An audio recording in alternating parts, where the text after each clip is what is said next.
Hello, greetings. I'm Julius Jerome, and today I will present you our midterm project titled Smart Inventory and Sales Management System. So, magsimula tayo sa aming mga dineclare na data types. Meron kaming double data type na merong mga variable name na product ID, product price, product stock, to update, to delete, search product choice, search product ID, and also we have a boolean data type. So next, para dun sa aming dummy data, ang daming data na ito ay para magsilbing pansamantalang sample data sa time na iti-testing or demonstrations ng system. Meron ditong example like the product 1 ships 15 pesos and 35 stocks. And the product ID number 2, we have soda, the price of 25 and the stock is 45. Next naman po is para sa aming main menu. Meron tayong tatlong pamimilian sa main menu. We have the product management module, the sales management module, and the report and analytics modules. Para sa product management module, ang purpose nito is para mag-add, mag-view, mag-update, mag-delete, and mag-search ng product. Para naman sa sales management module, ang purpose nito is para mag-record ng sale, mag-view ng sale, and mag-generate ng sales summaries. Para naman po sa report and analytics, ang ginagawa po nito ay mag-view ng total products, mag-view ng sales revenue, and mag-identify ng out of stock items. And lastly, para sa aming nodes, meron kaming dalawang nodes or meron kaming ginawang class na nodes. Ito ay ang product nodes at ang sales nodes.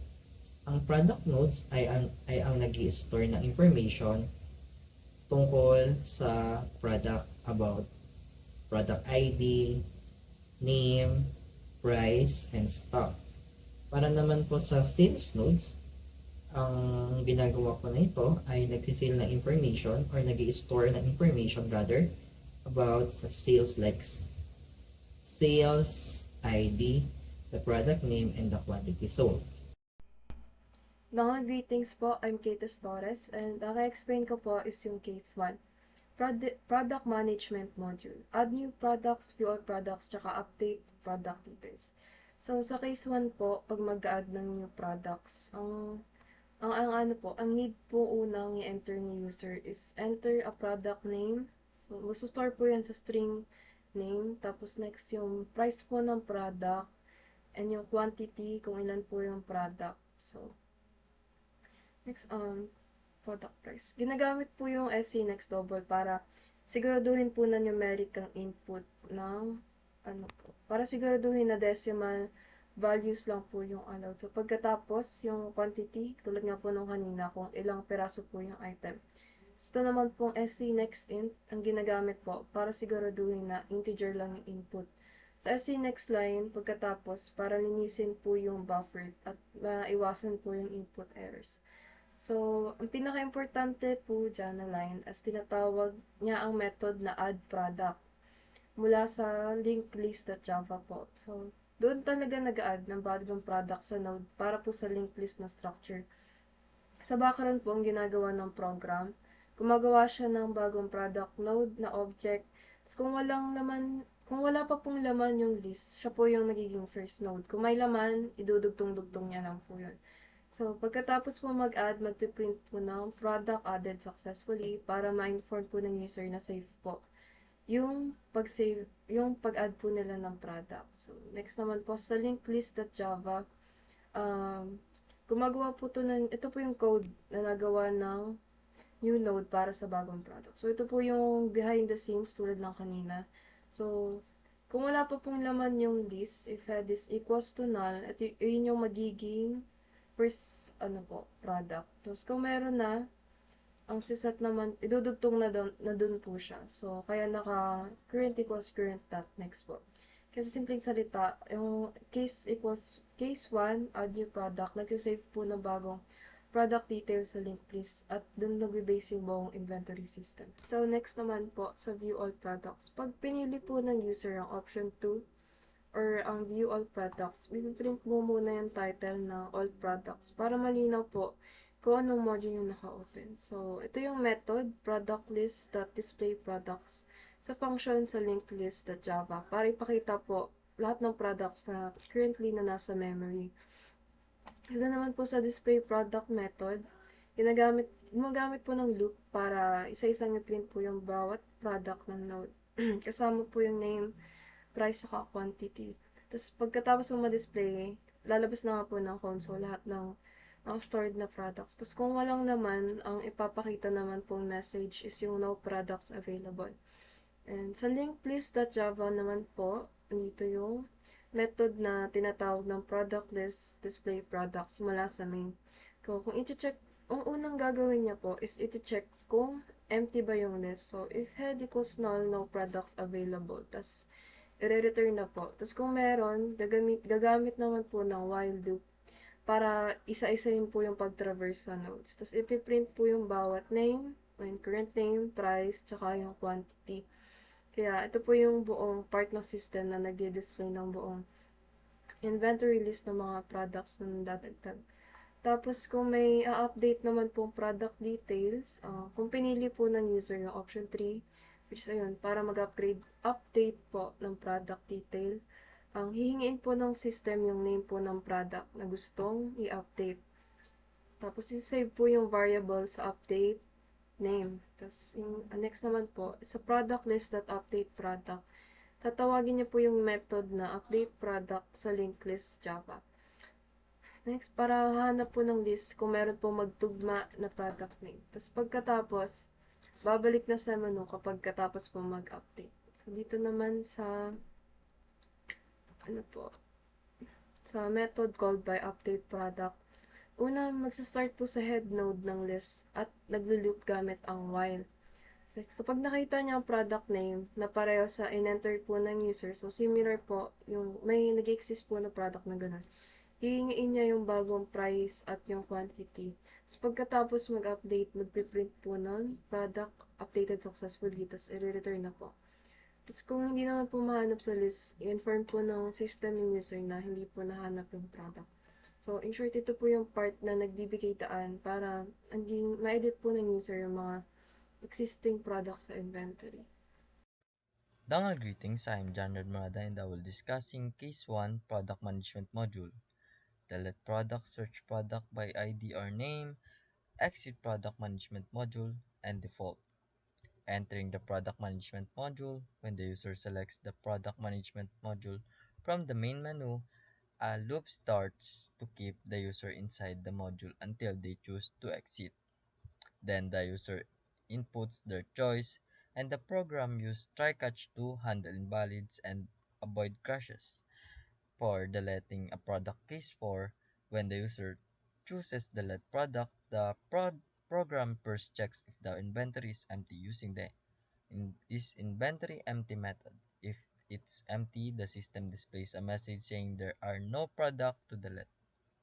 If it's not empty, it displays all the existing product using display all products forward. The, then the program asks the user to enter the product ID they want to remove. Once entered, it calls the delete product to delete ID method from linked list, which searches for the product with that ID and removes it from the linked list.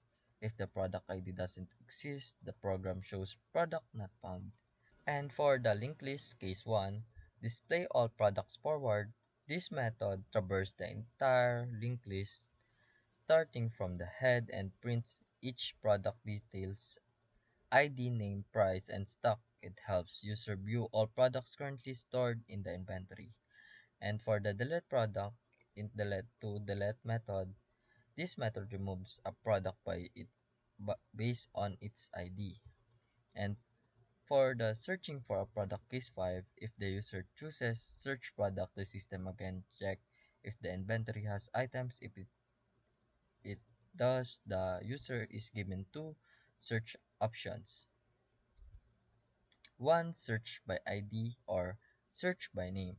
If the user selects search ID, the program asks for the product ID and calls search product ID method. If the product exists, it displays product is not found in the inventory. Otherwise, it shows product is not found. If the user selects search by name, the program asks for the product and name and calls search product name method. This method ignores capitalization. If the user enter an invalid choice, the system displays an error message and asks again. And for the search product ID method, this method goes through the entire list and checks the product ID. If it finds a match, it returns true. Otherwise, it returns false. This method helps verify whether a specific product exists in the inventory.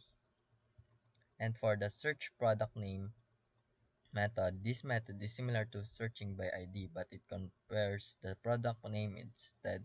It uses equals ignore case so that capitalization doesn't affect the result. If found, it returns true, otherwise it returns false. And for the exiting the module case 0, if the user selects 0, the program sets exit product module the to true and prints a message saying that it is returning to the main menu. This ends the loops and exits the product management module. And for invalid input handling to default case, if the user enters a number that doesn't match any options like 2 or 9, the system displays invalid input or please try again. This ensures that the program runs smoothly without errors. Dengan greetings everyone, I am Luigi Labigan. Para sa record sale, kapag pinili ni user ang case 1, magre-record ito ng bagong sale. First is chine-check muna kung may laman ng inventory, hihingiin ang product name at quantity sold. Kapag valid ang input at sapat ang stock, tatawagin ang record sale method para ma-save ang sale.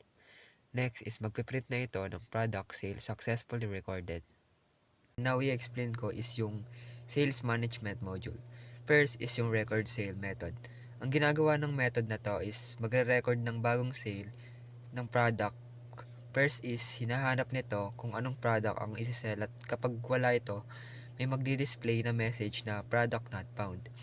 Next is chine-check nito kung may sapat bang stock based sa quantity na bibilhin and maglalabas ng insufficient message kapag wala na. And kapag meron naman, mababawasan na ang current stock based sa sold quantity. And lastly, gumagawa ito ng bagong sales node na may sales ID, product name, price at sold quantity. And i-check nito kung ang sales list ay wala pang laman, ito ang magiging first record. And kung meron, idadagdag nito sa dulo ng list. Next is yung main class ng display all sales record. Pag sinelect ang case 2, i-display lahat ng records ng sales. First, i-check muna kung may laman ang sales list. Kung wala, magpiprint ito ng no sales recorded. Kapag meron naman, tatawagin nito ang method na display sales para ipakita lahat ng record ng sales transactions. Next is itong display sales method. Ang ginagawa ng method na to is ipakita lahat ng sales record. Ipiprint nito ang sales ID, product name, price, and sold quantity ng bawat sale record hanggang sa maprint lahat. Next is yung main class ng delete a sale record. Kapag sinelect ang case 3, makakapag-delete ka ng record gamit ang sale ID. Kapag walang laman ang list, pagpiprint ito ng error message. Kung meron naman, hihingiin ang sale ID at tatawagin ang delete sale record method para burahin ang record at magpiprint ito ng confirmation message. Next is yung delete sales record.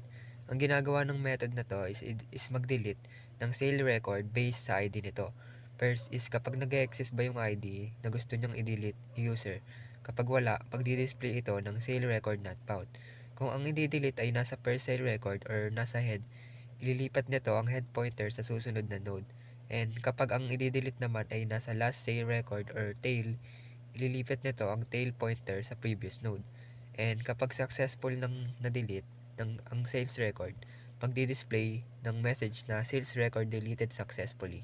Good day and dangal greetings. I am Rob Geology Olalia, explaining the Case 2 Sales Management Module, the Generate Sales Summary, Exit Sales Management Module, and Default. First is yung Generate Sales Summary. Sa main, when the user selects option 4, i-check ng program if the sales list is empty. If not, it calls the method Generate Sales Summary. The method Generate Sales Summary is kinakalculate and dinidisplay niya yung total sales amount and the top selling product. It starts by initializing variables to store the total sales, the highest quantity sold, and the product name with the most sales. Then the method loops through each sales record in the linked list, multiplying the product's price by the quantity sold to accumulate the total sales. Kine-check din ito lahat ng record with the same product name para ma-determine which product sold the most. Then it prints a formatted sales summary showing the total sales in pesos and the best-selling product with its total sold quantity. Next is Exit Sales Management Module. Ina-allow nito ang user to leave the current sales menu and to return to the main menu. When the user selects option 0, the program displays a message confirming the exit. Then, isaset niya yung exit sales modules to true, which stops the loop and safety ends the module. And lastly, yung default. It handles any invalid input na ini-enter ng user. If the input doesn't match any available options, the program displays a message showing invalid input, asking the user to try again, ensuring smooth and error-free transaction. Dangal greetings everyone. I am Lian Janel Vidalde and I will be explaining the Case 3 module of our project, which is the Reports and Analytics module.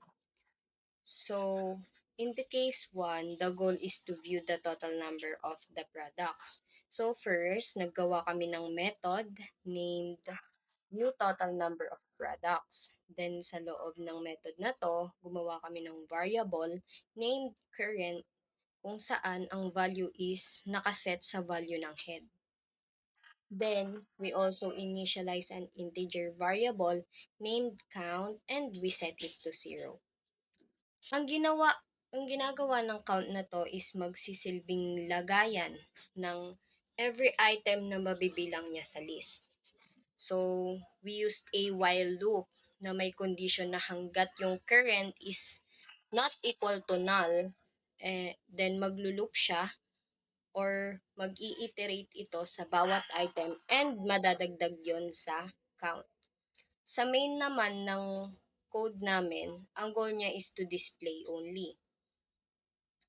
So, may boolean sa loob ng code na kapag ang head is equals to null, so automatically, the inventory is empty. And it will display a message na yung inventory is empty.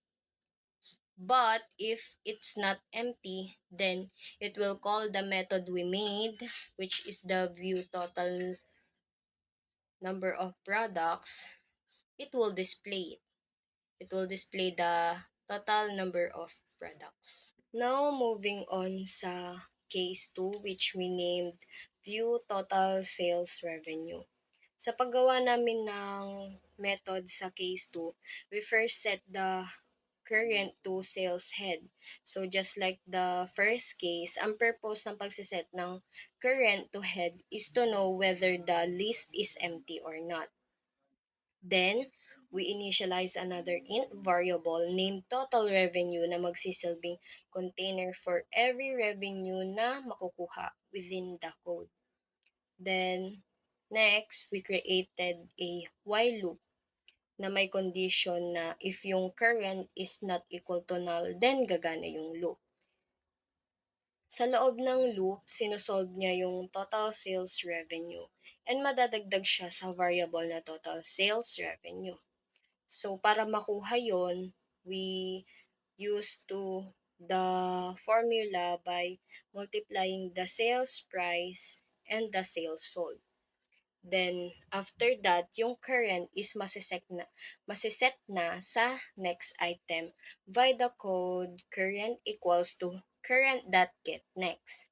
Once natapos na yung loop and all the revenues are sold in each items in the list, ay magdi-display na ito and ipiprint niya yung total revenue na nakuha. Sa main code naman, same lang nung unang case, i-check niya muna kung empty ba yung list or not. So, kung hindi empty yung list, tatawagin niya yung method na view total sales revenue and i-display na nito kung ano man yung na-solve niya na total revenue. So, last is the case 3 where we created another method and we named it as highest total sale product. So, obviously, ang goal nito is to find the highest total sale na product and i-display ito. First, we set the current to sales head just like the first two cases. Then, we initialize a string variable named top product. This will serve as the container of the name of the top product that has the highest total sale. And we also initialize an int variable named highest sale and set it to 0. This, on the other hand, will serve as the container of how much is the value of the product that has the highest sale. So, we created a while loop na may another while loop and if statement sa loob. Gagana lang yung dalawang yon once na masatisfy niya yung condition na ang current is not equals to null. If it does, then magsisimula ng gumana yung nasa loob nito. Una, nag-initialize kami ng string current name equals to get sales name and in total sale to 0. Then we also set the temp to sales head. Sa while loop, if yung temp is not equal to null, then magpo-proceed na yung code na mayroong if statement. So, ang condition is if yung temp that get sales name ay equal sa current name, then magmumultiply yung sales price and sales sold ng first product or the first item and madadagdag ito sa total sales. Then, after that, the temp will set to the next item using the code temp equals to temp that get sales next. Ang goal ng while loop na ito is to count and check the total sales amount ng bawat product. Next is yung if statement. So, dito, ang goal niya is to check if yung product na yon is the highest total sale. Sa if statement na to, may condition na kung yung total sale is greater than or mas malaki sa highest sale, then yung highest sale is magsiset na sa total sale na value. And yung top product naman is magsiset naman sa current name. Lastly, yung current ay magsiset sa value ng next item. And paulit-ulit lang mangyayari yung while loop hanggang sa ma-iterate niya na lahat ng product and ma-determine niya na yung mga value or sales nila. Then, if na-determine niya na yung highest total sale na product, maggagawa na siya ng display format where isa-show niya yung name ng product with the highest sale as well as its value. Tapos, sa main naman, just like the first two cases, i-check niya muna kung empty ba yung list or not.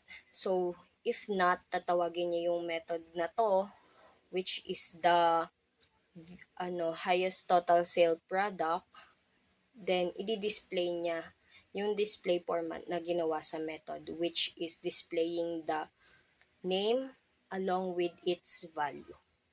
So, that's all for my part. Thank you po.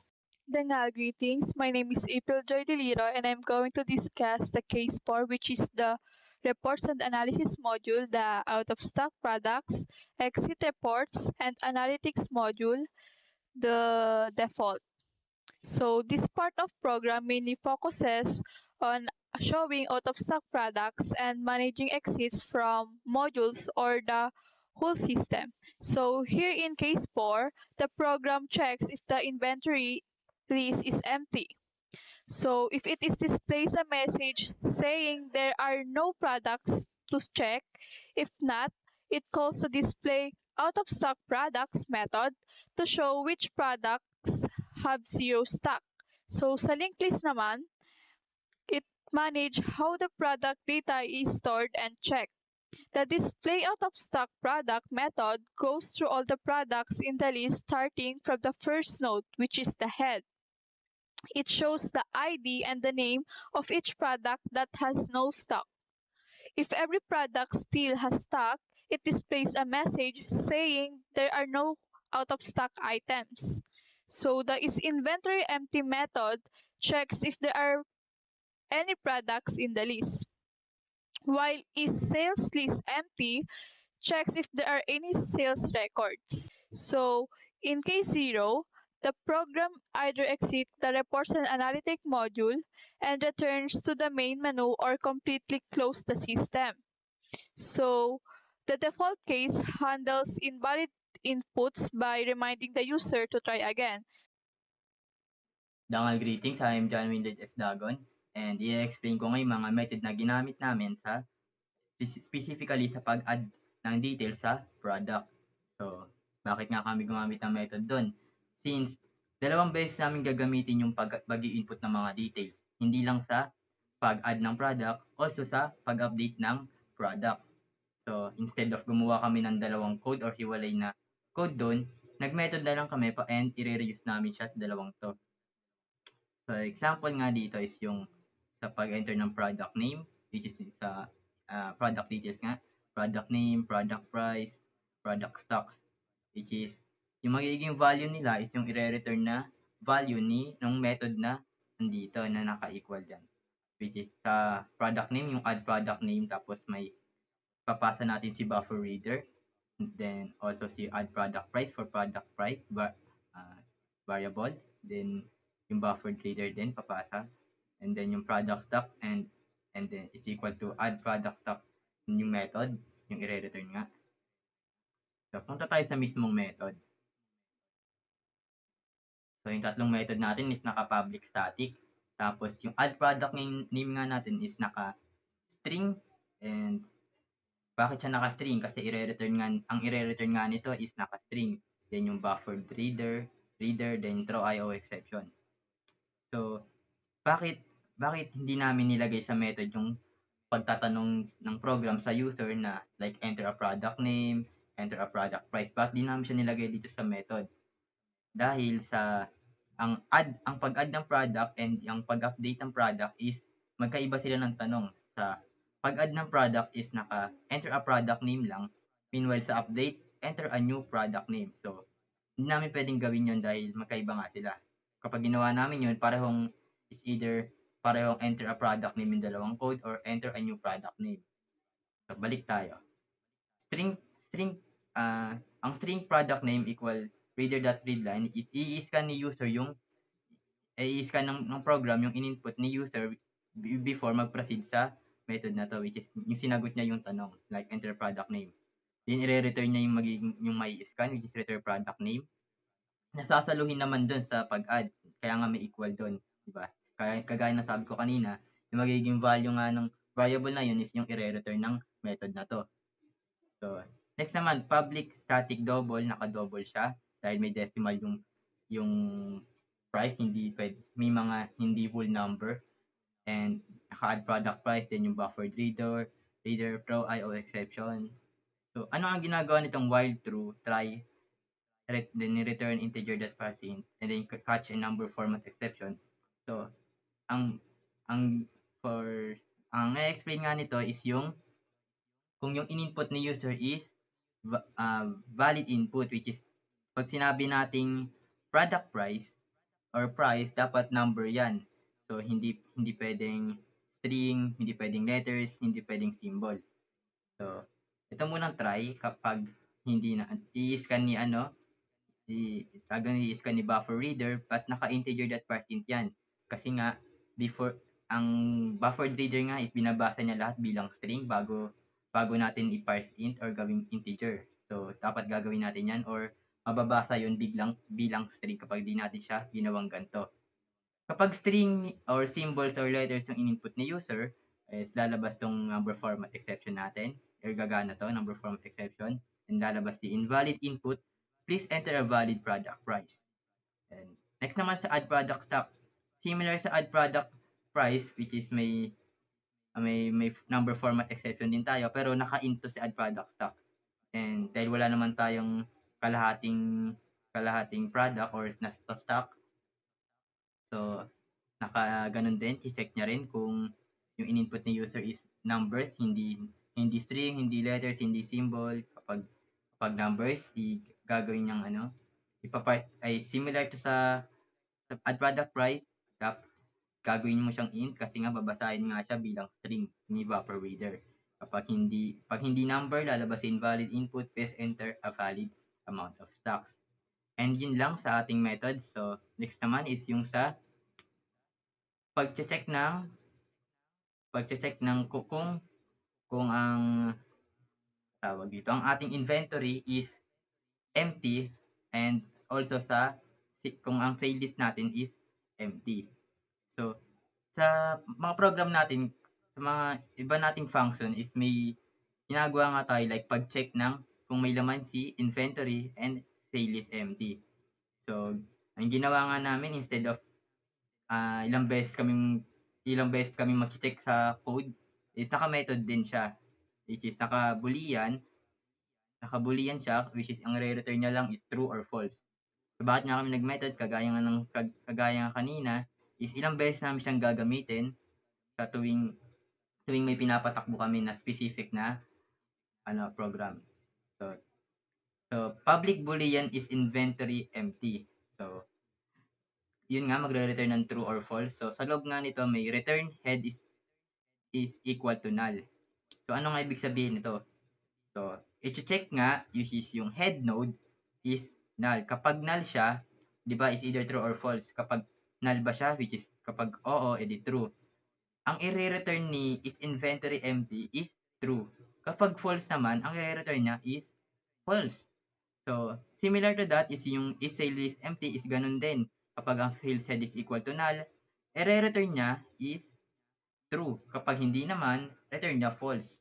So, is either kapag magto-true lang to or magko-false, yun yung i-return ni is sale list empty is inventory empty. Kaya siya parang shortcut yan. Instead of if else pa kami sa loob, ito na lang ginawa namin. So, and remember na naka-boolean siya, and ang i-return niya lang is true or false. And yun lang yung sa part ko. Thank you. Good day and normal greetings everyone. My name is Kevin Franz Albuena and today ako naman yung magde-demonstrate ng program output namin. So, ito yung code namin and try natin i-run. So, pagkaraan ng program namin is lalabas yung program na Smart Inventory and Sales Management System. So, dito is my 4 na choices user, which is yung Product Management Module, Sales Management Module, Reports and Analytics Module, and Exit System. So, sa buong code namin, if yung code is mag-ask nung number, meron siyang input validation, which means na if maglalagay si user ng letter or character, is hindi yata tatanggapin and merong invalid input. And dapat ilalagay lamang ni user is numbers. So, try natin dito. If nilagay ni user is a letter, ayan, merong message na invalid input, please enter a valid choice. And so, let's move on. If gusto ni user pumunta sa product management module, enter niya lang yung number na 1. Ayan. Dito sa product management module, meron uling menu. And dito, pwede si user mag-add new product, view all products, update product details, delete product, search product by name, by ID or name, and exit product management module. So dito, try natin yung add new product. Ayan. Dito is i-ask si user kung ano yung name ng product. So for example, nilagay natin is bread. And yung price niya is 7 pesos. Yung amount ng stock niya is 40. Ayan. Since successful yung pag-add ng product, merong message na product added successfully. Next naman is review natin yung product inventory. So enter lang natin is 2. Ayan. Dito tatanungin si user if gusto niyang i-display ng forward traversal or display backward traversal. So, sa forward traversal, is i-display niya yung product inventory in ascending order based on their product ID. So, try natin yan. Ayan. And dito, may nakalagay na data since sa code is required na maglagay ng daming data. So, nilagay na natin. And ito yung in-add natin na bagong product, which is yung product ID 6 and bread. So, dito, since nilagay natin na display ng forward traversal, ito, from product ID 1 papuntang product ID 6, siya nag-display. So, try naman natin yung display backward traversal. Try natin, number 1. Ayan. In descending order naman siya. From product ID 6 papuntang product ID 1. And next, punta naman tayo sa update product details. Enter natin yung 3. Ayan. Dito sa update product details, tatanungin si user kung ano yung ID ng product yung gusto niyang i-update. So for example is, in-update natin to. Yung product ID 3, which is candy. Enter natin yung product ID. Ayan. Since yung product ID na 3 is available doon sa product inventory, meron siyang message na product ID found. And dito, tatanungin si user kung ano yung bagong product name. Since hindi naman natin babaguhin yung product name and babaguhin lamang natin yung price, ganun pa rin yung product name, which is candy. And enter new product price. So, since babaguhin natin yung price, for example, lagay natin 5 pesos. And yung bagong stock amount ng product as is pa rin na 50 stocks.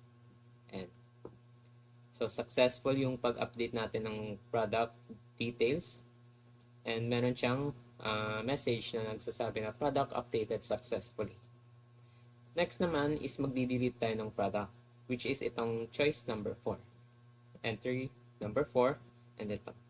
Maglalabas siya or i-display niya yung product inventory para malaman ni user kung ano yung product na gusto niyang i-delete. So dito is tatanungin ng program si user kung ano yung product ID yung gusto niyang i-delete. So for example is dinelete natin tong product ID na 5, which is yung crackers. Since yung product ID 5 is available sa product inventory, meron siyang message na product deleted successfully. So for example naman is dinelete or magdi-delete tayo ng product ID na hindi naman available doon sa product inventory. So try natin 10. Ayan. Since yung product ID 10 is not available sa product inventory, meron siyang message na maglalabas na product not found. So next naman is magsa-search tayo ng product using by its ID or name. Enter number 5. Ayan. So dito mag-ask si program kung paano niya isa-search yung product using ba yung ID or yung name. So dito try natin is using by its ID. So enter natin 0. Ayan.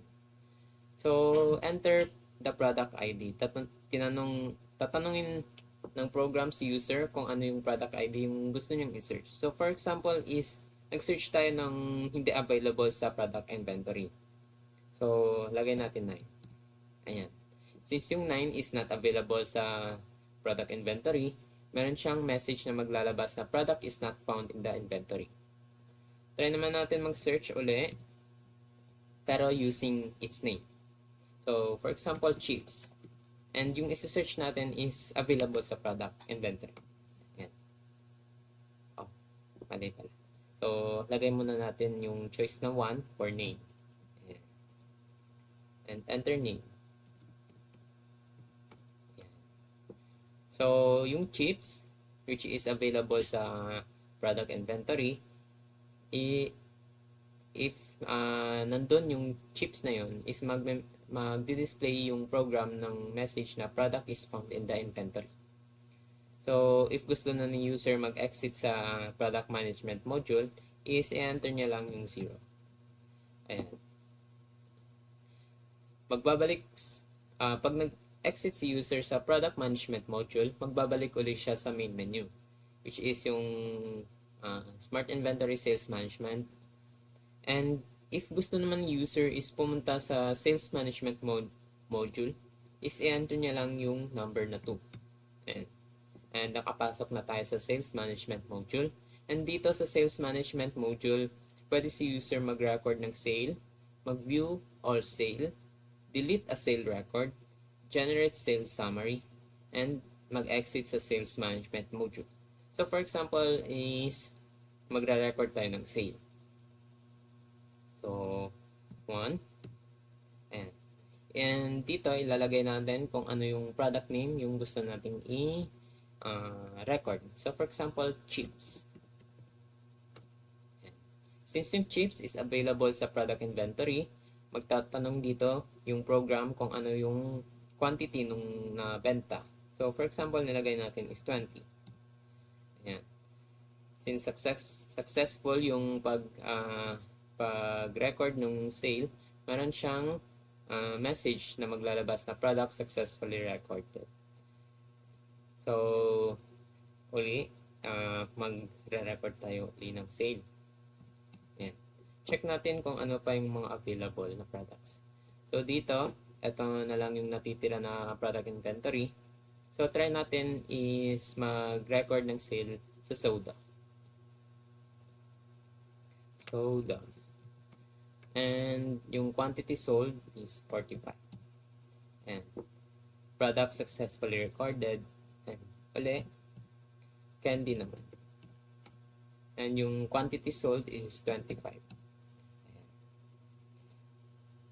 Tas, if gusto ni user i-view yung lahat ng sales, pwede niyang i-enter yung number 2.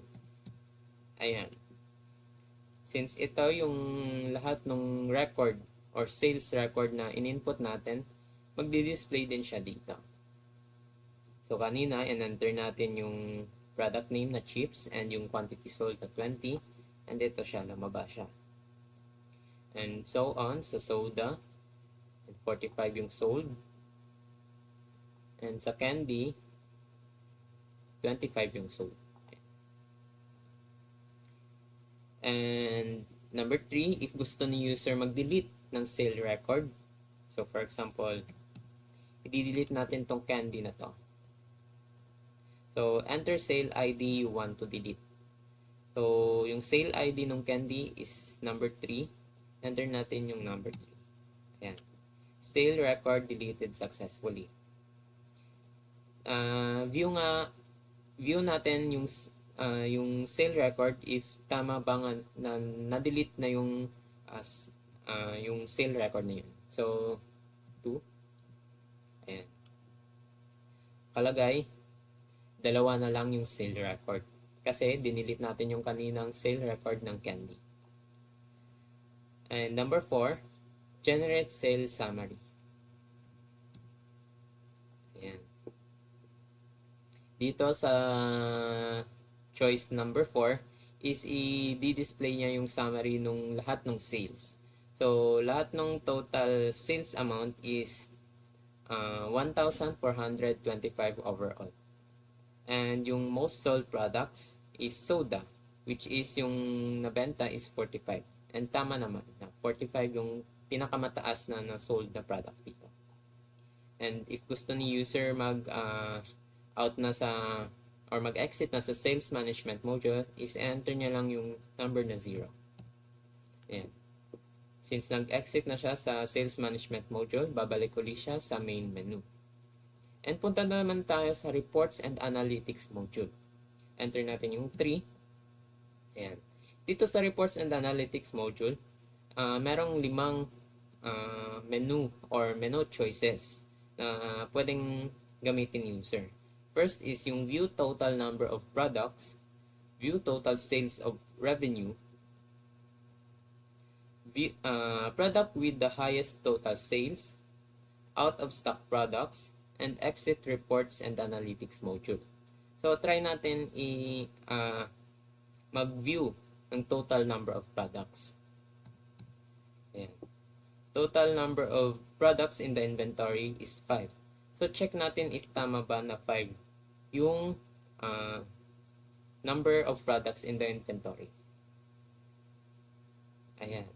Since ito yung pinaka-latest na product inventory, and tama na 5 na lang yung product na natitira, so tama yung dito sa view total number of products. Next naman is sa view total sales revenue. Ayan. So, dito, kino-compute lang nung program kung magkano nga ba yung sales revenue. So, sabi dito, yung total sales revenue is 1,425 pesos. So, dito sa sales summary, check din natin kung tama nga ba. Okay, tama siya. Kasi dito sa sales summary, nakalagay sa total sales amount is 1,425 and sa sales revenue is 1,425. Sunod naman sa product with the highest total sales. Enter natin number 3. Ayan. Dito sa highest total sales product is i-display niya yung product name na pinakamataas or pinakamaraming na sold. And yung highest total sales is yung kung magkano yung nabenta ng product na yun. So since yung pinakamataas na or pinakamaraming product na na-sold is yung soda, which is yung 45 kanina na-sold, and yung highest total sales niya is 1,125. Dito naman sa out of stock products, enter natin 4. Ayan. Out of stock products, nakalagay dito yung product ID na number 2, which is yung soda. So, paano nga ba naging out of stock yung soda? Check natin uli sa kaninang ginawa natin. Since dito is nakalagay yung product ID number 2, which is yung soda, is may stock lamang na 45. And sa sales record natin na ginawa kanina, is